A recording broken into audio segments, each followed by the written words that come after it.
Très cher membre de la Chambre des communes, je viens ici aujourd'hui pour parler avec vous, pour exposer ma pensée et les secrets de mon cœur. Il devrait régner une bonne entente et un amour parfait dans ce royaume. Mais au lieu de cela, ce sont la discorde et les dissensions que l'on voit partout.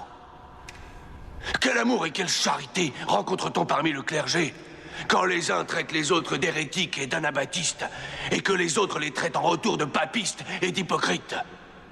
Peut-on voir là des marques de charité entre vous? Peut-on y voir les signes d'un amour fraternel? Le peuple cherche la lumière et vous lui apportez les ténèbres. Et vous, messieurs les laïcs, vous n'êtes pas exempts de malveillance et de jalousie, car vous calomniez et vous critiquez les prêtres et les évêques.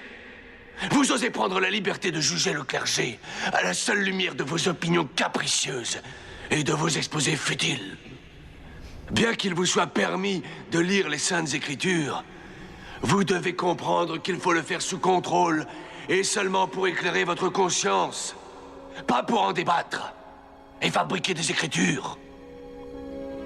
Je vous ai donné la Bible dans votre langue, mais je constate avec tristesse que ce joyau très précieux qu'est la parole de Dieu a été débattu, mis en rime, chanté et hurlé dans toutes les auberges et toutes les tavernes de ce royaume. Moi, que Dieu a nommé ici-bas son vicaire, je ferai disparaître ces divisions et je châtierai ces outrages. Sinon, Dieu me tiendra pour le plus improductif des serviteurs.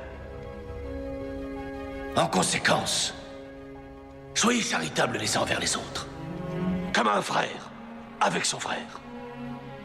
Aimez, craignez et servez Dieu. Voilà ce que moi, en tant que votre chef suprême et maître souverain, je vous conseille et vous demande.